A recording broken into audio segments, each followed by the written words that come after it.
Paul, in his letter to the Galatians,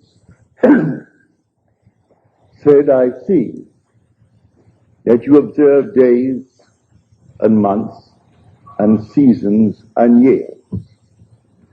I am afraid I have labored over you in vain. Now here we are, this crowded week of observing these different days. And this is the season. And naturally it's the year. What did Paul give to the world? What he gave to the world is this, that the Spirit of God and the human imagination are one. He said, we did not receive the spirit of the world, but the Spirit which is from God, that we may understand the gifts bestowed upon us by God. Here is the one that became the many, that the many may become the one. For one must be all, and comprehend within itself all things, both small and great. Everything in the world, all that I behold, though it appears without, it is within. In my imagination, of which this world of mortality is but a shadow. So when we are told, if I be lifted up, I will lift all men and draw all men unto me. Now we are told he is lifted up. Therefore all men are already redeemed. But they have to experience it within themselves. They are already redeemed. But in this world of mortality, this must be now, I would say, repeated within the individual. For he must contain and experience all within himself. There is only God in this world. God only acts and is in existing beings or men. So let me share with you a story that was given to me last Friday night. This lady's husband's name is Ray. When I use the word Ray, I am speaking of her husband. She said, last year, Ray said to me, it's going to cost $1,000 to put on a roof, a new roof. We need the roof. Well, it'll cost $1,000. She didn't say they could not afford it. She just said, I saw the new roof. Right then and there, I saw the new roof. Then she said, I was working at my sewing machine. It's an old one, but it was adequate. It did the job. But I would like a new one, she said. And so I imagined a new one. There was the old one, but I imagined the new one. Then I was putting away my tape recorder, and I felt how heavy this thing is. I would like a new, lightweight one. I put the old one away, the heavy one, but I thought I would like a new one that is light of weight. So I put it away, the new one that was light of weight. Then she said, Ray said to me, my new shoes hurt. He just bought them and they were hurting. Well, I wanted him to have shoes that did not hurt. That in my imagination. All this was last year. Then came the turn of the calendar year, and we had a robbery. No, they didn't steal the roof, but they took the other movable objects. And this past week, I got a settlement from the insurance company, bought me for $2,050 odd. I now have my nice new sewing machine. I have my nice lightweight tape recording. Ray's shoes do not hurt. And there is money for the roof and much, much, much left over. Now, who instigated the robbery? Now on Friday you will hear, if you go to service, there are 7 words on the cross. 3 taken from Luke, 3 from John, and 1 from Matthew and Mark. It's the same one from Matthew and Mark, which is the 4th one. My God, why hast thou forsaken me? That's the one taken from these 2 Gospels. But the first one used on the cross is from Luke. Father, forgive them, for they know not what they do. Everything is moving under compulsion. No one sees the invisible causation. No one sees the invisible imaginal acts that is putting pressure upon everyone who is bent in a certain direction to perform the needed act to produce the imaginal act that is completely unseen by the world. Here, every natural act, natural effect, has a spiritual cause and not a natural. A natural cause only seems.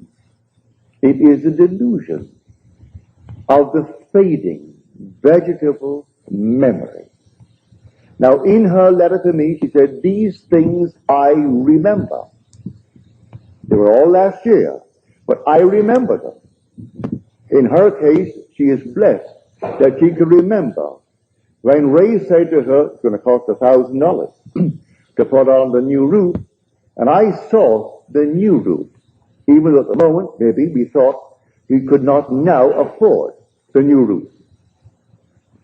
When I used my sewing machine, it was adequate, it was good, it did the job, but I would like a new one, and I saw a new one. And when I put away my tape recording, it's all right, it was adequate, but it was heavy when I put it away. I thought, I've seen all these nice, new, lightweight ones, and I would like a nice, lightweight one, good one. Now she said, I have all of them. I have my nice, new, lightweight, my new machine, Ray's shoes, they do not hurt, and the roof will be a new one. The money is there, and much left over. So the first cry on the cross, Father, forgive them. They know not what they do. They're all asleep, moving under compulsion. And men and women, unwittingly, most of them, some wittingly, are setting the whole thing in motion. And they're simply moved. So someone given to the feeling of getting something for nothing, so he takes the tape recorder. If he sells it for anything, that's profit. It costs him nothing. No matter what it cost her, whatever he could get for it, that was sheer profit. If he goes out and finds something that he stole for $100, and he could move it quickly for $15, and one gets a bargain, he made $15. It cost him nothing. His investment was nothing. And there are those in the world who think that way. They're all passing through the furnaces. So the first word on the cross, a word on the cross does not mean a single word. It's a completed thought. So the shortest word is, I thirst. But there are 2 words. Then the next one from John is, it is finished. There are 3 words. All right. Still, it is 1 word when you take the 7 words. So the first word is from Luke. Father, forgive them, they know not what they do. And then comes Luke's second, then comes John's first, then comes Matthew and Mark, and then comes two from John, and then Luke completes it. Father, into thy hands I commit my spirit.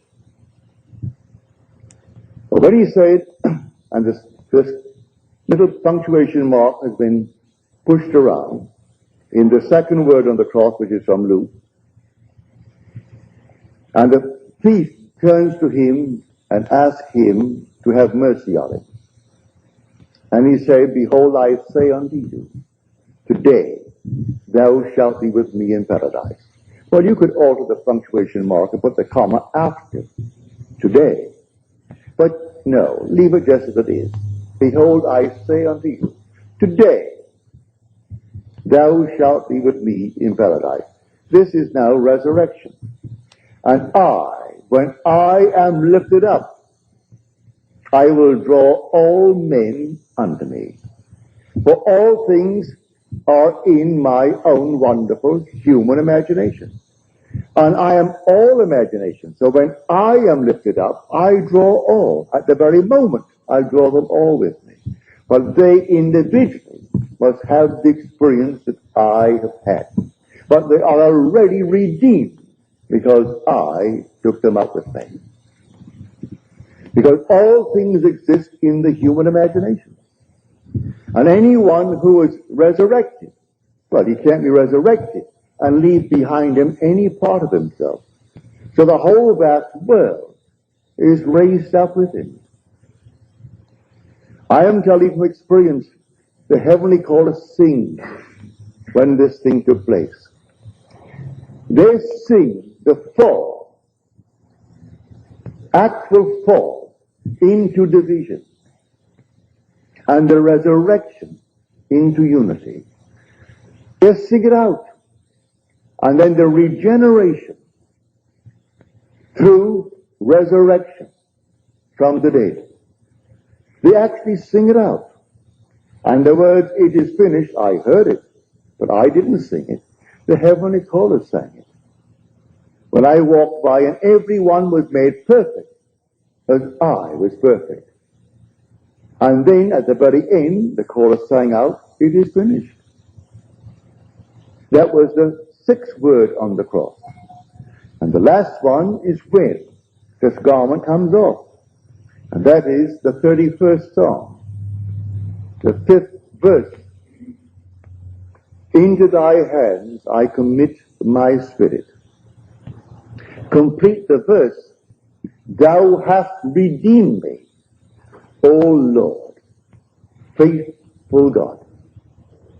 That was the promise of the beginning. I would fall into division and become fragmented, dwelling in awe that not a thing in this world could be apart from me.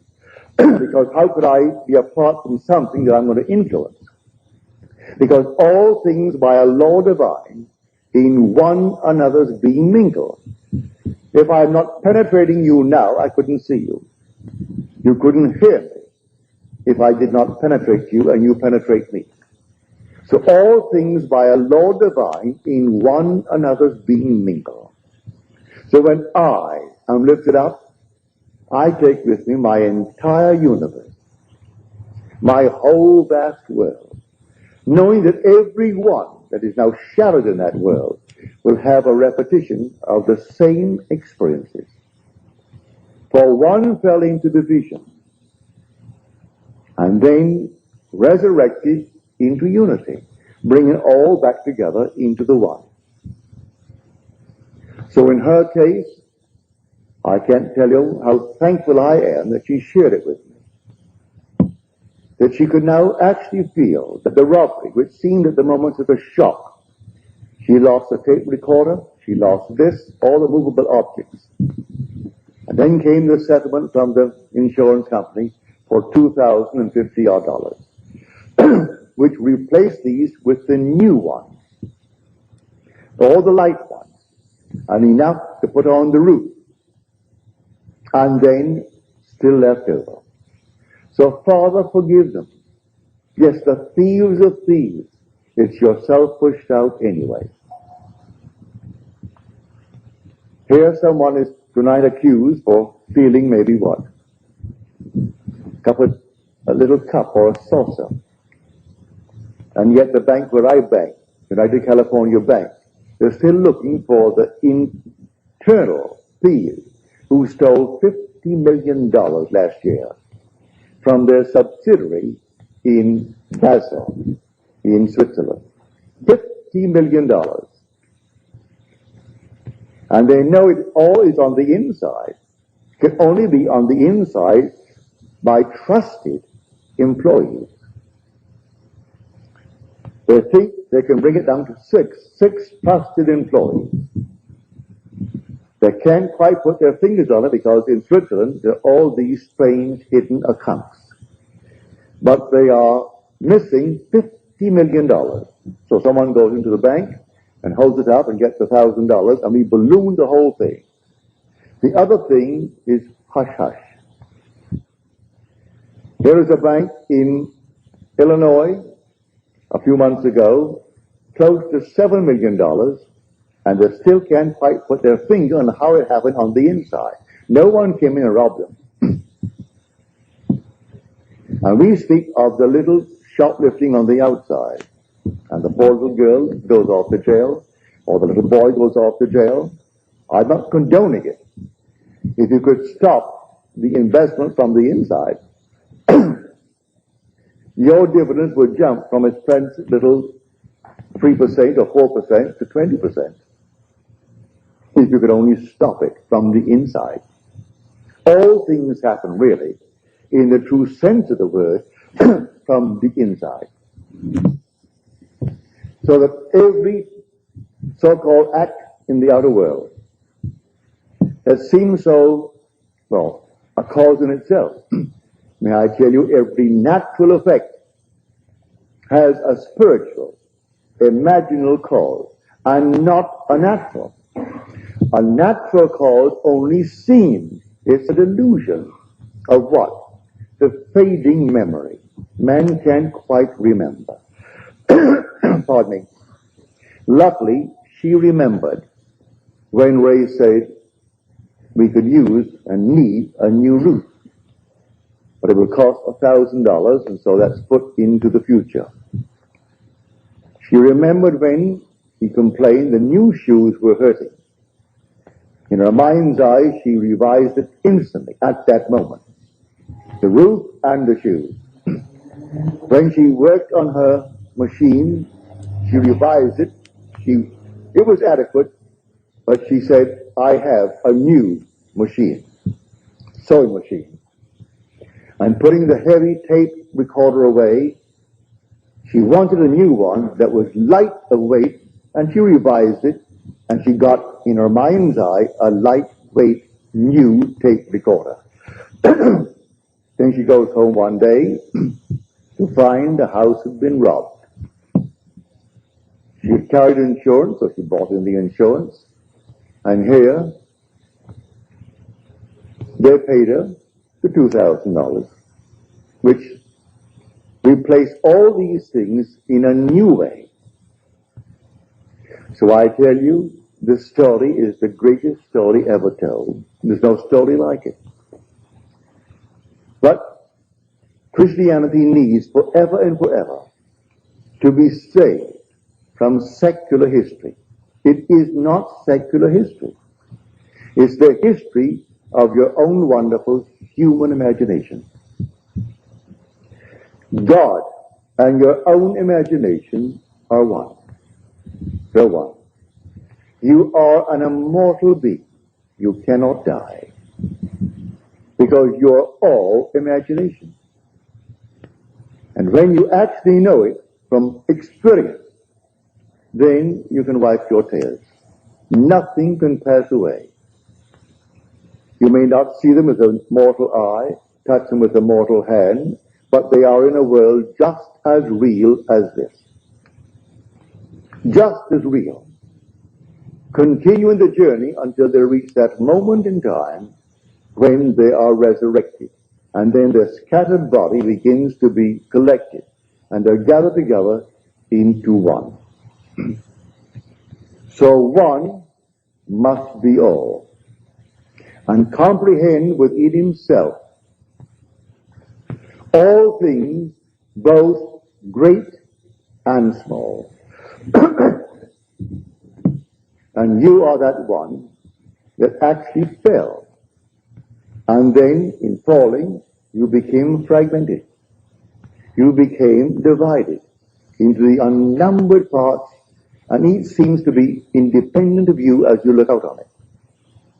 You're only looking out on yourself pushed out. And your whole vast world must make real your unknowing imaginal X, or your knowing imaginal X. I ask you to trust this teaching. Believe in your imaginal X. You may not see it tonight or tomorrow, but believe in it. Actually assume the most glorious thing in the world for yourself or any aspect of yourself. Trust it. And that imaginal act, if it takes 1,000 or 10,000 or 100,000 of your projected selves, will use them to make that thing become real in your world. As she said in her letter to me, you may call it imagination, or some may call it thought. But this I do know, having remembered what I did last year, I can say it does produce reality. As I've told you time and time again, imagining creates reality. That all the objective facts of the world are produced through imagination. There isn't a thing that you can name in this world that wasn't first imagined. But you can veto it the minute you imagine it. You can say, as she could have said, we can't afford it, and stop it. She didn't say we can't afford the $1,000 for the roof. She saw the roof, and it was new. But she didn't see the robbery. That's the means. Now, let me turn you now to the 55th chapter of Isaiah.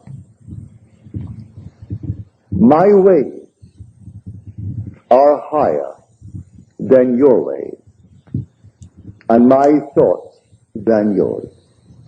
This is the chapter where you're told, my word shall not return unto me void, but it must accomplish that which I purpose and prosper in the thing for which I sent it. So my ways are higher than your ways. Don't concern yourself with how it's going to be done. For the same voice who spoke these words said this in the 32nd chapter of Deuteronomy, the 39th verse. I, even I, am He. I kill, I make alive. I wound, I heal. I do all these things, and none can deliver out of my hand. He's playing all the parts. And if one is basically inclined to steal, he will use it to produce the necessary means to get the money to put on the roof. So she comes home, and there was a robbery. All the things have been replaced with new ones and better ones as she desired them. At the moment it seemed to be a shock, but she set the whole thing up in motion, for she's the one who spoke those words. I kill and I make alive. I wound and I heal. And none can deliver out of my hands. For the Spirit of God and the human imagination are one. And there is nothing but God. All things were made by Him, and without Him was not anything made that was made. And so if all things are made by Him, is there a thief in the world? He's playing that part. Is there a so-called hero in the world? He's playing that part. A coward? He's playing that part. He's playing every part in the world, and it all adds up to produce the unseen imaginal acts of men. So you are alone, and you think no one sees me, and this means nothing. It's only my imagination. And you carry on your lovely imaginal act. And so that's it. Not knowing that you're actually producing tomorrow's effects in this world. And when it comes into the world, that natural effect has an unseen, invisible, imaginal act as cause, and not a natural cause. A natural cause only seen. It is a delusion. Delusion of what? Of your fading memory. You don't remember when you did it. So when confronted with your own harvest, you can't quite believe it. You can't remember when you did anything that could actually be like this. I didn't rob myself. I never thought for one moment of robbery to get the money. No, but I did see the whole thing done. And there are thieves in the world, all over the world, and they're all played by God. There is nothing but God. God only acts and is in existing beings or men. Now let me find that actor, because God only acts, and He is in all existing beings or men. Well, I'm a man. I've got to find that actor. For the thing that I see reflected in the mirror when I shave in the morning is a mask. That's persona. Now, who is wearing that mask? I answer, if you say, Neville, I turn around and I say, yes, here I am. But who is the being that is there? I am. That's my real name. But the mask is called Neville. But I will say, I am Neville. So the wearer of the mask called Neville responds. That being in that mask, behind that mask that no one sees, is God. And now the whole vast Christians will celebrate this victory of God, that He actually died, literally died. But God's first attribute is mercy. And God turned death into sleep. And then rose the sexes to work and to weep. And so all the sexes rose as masks. When God died, He buried Himself in humanity and died. And then His first attribute, mercy, turned it into sleep.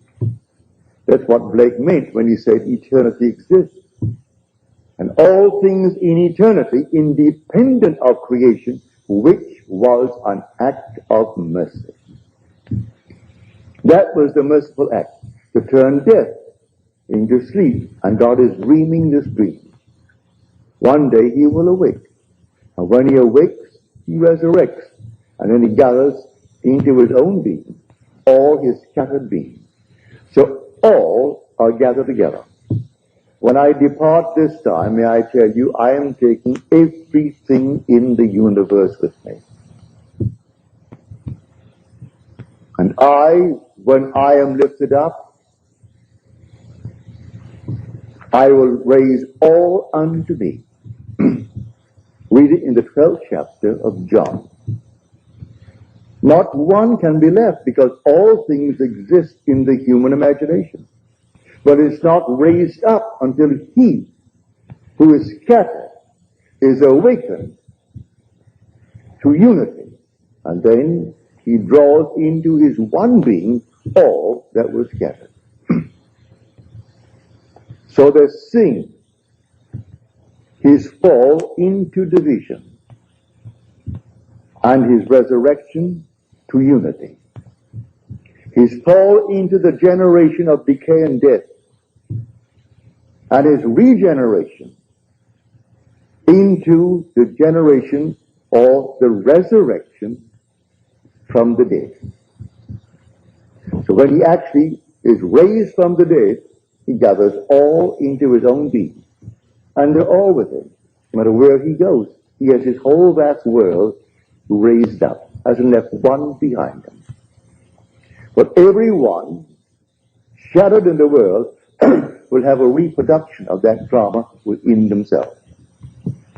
So what is now being dramatized as a memorial this week, for this is really a memorial. This is simply a great memory, a remembrance of what God has already accomplished. And so they're perpetuating it through Good Friday, then comes the burial on Saturday, then comes the resurrection on Sunday. But the whole thing is done. It's all done. Only to be repeated in the individual, and then the individual, who is a semen scattered, becomes the unit, and he draws his vast world unto himself, and he is resurrected.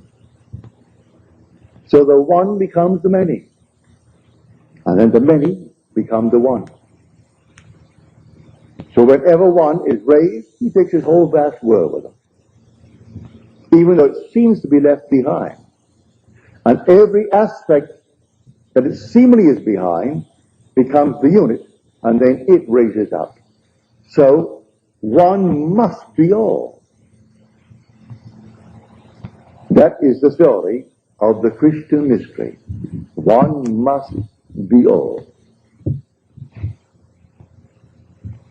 So the first cry on the cross, Father, forgive them. They know not what they do. And they do not know what they do. They go blindly on under compulsion, executing the unseen imaginal acts of humanity. And they move under compulsion. To pick this up, I told the story. I was severely criticized for it by a lady at a dinner party one night when Fred Bales, who is now gone from this world, and he gave a party at the Ambassador Hotel. And I had told this story about 2 weeks before, and one of his great, I would say, contributors, who would come and always write a huge big check at the end of a year or end of a month to keep that going. And she was most critical that night. As I said, I didn't feel well that night at all. And she said, I can't quite understand how you could take the platform, an audience of 2,600, 1,000 who could not get in, they're all overflowing, at the Fox Wilshire, and tell what you told concerning your wife. That was my first wife. I told a simple story to explain that everything in this world must be forgiven. I don't care what it is. When I met the girl who now bears my name, who is the mother of my daughter, the very first moment I met her, I knew she is going to be my wife. She didn't know it, but I knew it. I said to myself, she doesn't know it, but she is going to be my wife. We sailed for Barbados 6 months later, and she met my mother, met my family, met them all. They all loved her. That was back in 1936. In New York City, because of some archaic law, it's now passed. You couldn't get a divorce unless she was insane for 7 years, or adultery, and that's all. The Orthodox Christian churches have sewed the whole thing up so that it made life miserable and made everything simply, a burden to all. But when I met her, I had just such an entangled background. And here's New York City, the most archaic city in the world concerning its laws. I went to bed and slept as though I were happily married to the girl who now bears my name. I did not have any physical emotion with her. Just she was sleeping there and I am here, and it's blissful. I did that for 1 solid week. Then comes a telephone call from the court one morning, telling me that I must come down to this federal court on Tuesday morning. Well, I was groggy. It was early in the morning, and in those days I didn't rise as early as I do now. And so I just said, all right, and I hung up. after I hung up, I wonder, what on earth is all this nonsense? What have I done? I must be in court. I haven't received the summons. Not a thing. I must be in court. Well, on Tuesday morning that I'm supposed to be there, I made no effort to go there. And about 9:30, the phone rang. It's the court. And they say to me, you're supposed to be here in court this morning. You meet at 10. And I said, what on earth am I supposed to be in court for? They said, well, it happens that your wife is arrested. And we thought maybe you could throw some light on the reason for her arrest. That's why we're asking you to come down. Well, I wasn't shaved. I simply threw myself into the clothes and off I went to a taxi down to the court. And I got there just as they were bringing her in. Man whispered into the three judges, one judge's ear, that I was in the audience. The judge asked me to take you don't have to swear, but will you please take the stand and throw some light on the behavior of your wife? She tells me you've been separated now for almost 14 years. I said, yes. Is it a religious reason why you've been separated? I said, no, none whatsoever. We knew we were wrong the very first day we got married. We knew it was completely a failure. Right away. Then he read the case. She was picked up for shoplifting. They went to her home and found other things in her home. I said, what do you say for this? I said, as far as I'm concerned, I don't think that really she is a shoplifter. As far as I'm concerned, she just moved under compulsion. Taking into consideration her age, she's 8 years my senior, and she's passing through a certain emotional state. And do be lenient. We have a son, and he lives with me. And I don't want anything to happen to his mother that would cast any shadow on his life. He is a wonderful boy. He is in my charge by law. He is in my home, lives with me, and I don't want anything to happen to her that in any way would reflect upon my son. The judge said, in all my years on the bench, I have heard no plea by one for another who has every reason in this world to get her committed, because that in any other state would be enough for what he wanted to the divorce. And yet he pleads for her. He sentenced her to 6 months. And then on my plea, he suspended it. She met me on the outside and said, Neville, that was a very decent thing to do. Give me my papers. She knew I was looking for. And my dancing partner told her I was looking for to serve the papers and therefore to be scarce and move out of New York City. So she did. But she had to commit the act, and they had to call me and ask me to throw light upon that. How could I condemn her? Who was the actual cause of her shoplifting? I slept as though I were blissfully married to the girl who now bears my name. And I had to get the evidence. I had to get some reason to bring the action. And here my wife actually gave me the papers. I said, I don't have the papers with me. She said, I'm driving home to your place right now, and you can give me the papers. That's illegal, to serve your own papers. But she drove up to my hotel where I lived. I went to my room, came down to the lobby, and gave her the papers. Did my own serving. Now that is an illegal thing in this world. But then I got my divorce in the city of New York, and I could marry the girl who now bears my name. And when I told that, I told it only to tell people of that one word, the first word on the cross, Father, forgive them, for they know not what they do. They're all moving under compulsion. And the unseen causation is hidden from the world. They do not know who is treading in the winepress. And I was treading in the winepress to be happily married to a girl who was not then engaged to me, because I couldn't be engaged to her under the circumstances. And then my wife behaved in such a manner that it made it real and natural for me to do what I did. How can I blame her? So the first word on the cross, Father, forgive them. They know not what they do. They have to do what they do. I have to fall into division and fragment my being into the unnumbered parts called humanity, and then rise into unity and gather all my scattered members together and rise as God himself. That's the story. It is God who fell and God who rises. So I know from my own experience, nothing dies. Those who have not had the experience here, all right, they're restored in a world that is terrestrial just like this.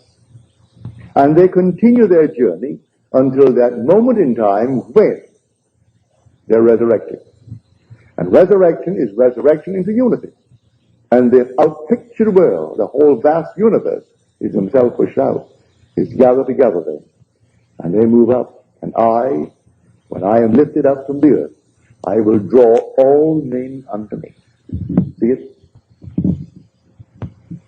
This is the mystery of which we speak here night after night. You're not some tiny little thing that's pushed out. You are the whole. One must be all. And the day will come, you will find that you really are the all. So not one person in the universe could be outside of you when you are resurrected. Because as you are raised up, you raise all this. And each would have the experience of being raised up, and all, eventually, will be the one. And in that day, there shall be one. His name one, as we are told in Zechariah. But Blake tells it so beautifully in his dream of 9 nights, called Valor, or the 4 Zoes. And then he tells a story of the falling into division. And when they're all gathered together, this one man they call Jesus. And they in him, and he in them, live in perfect harmony in Eden, the land of life. For you are the Lord Jesus Christ, whose resurrection they're going to celebrate this coming Sunday. Who tell that to the priest, the Sabbath? Tell that to any minister. Because they are sound asleep. They do not know who the Lord Jesus Christ is. I tell you, the Lord Jesus Christ is buried in you. And he is your own wonderful human imagination. That's the Lord Jesus Christ. And when he is raised in you, you will raise all in this universe with you. That is the story. So I want to thank my friend for sharing with me her experience and being big enough to remember. If man could only remember the imaginal acts.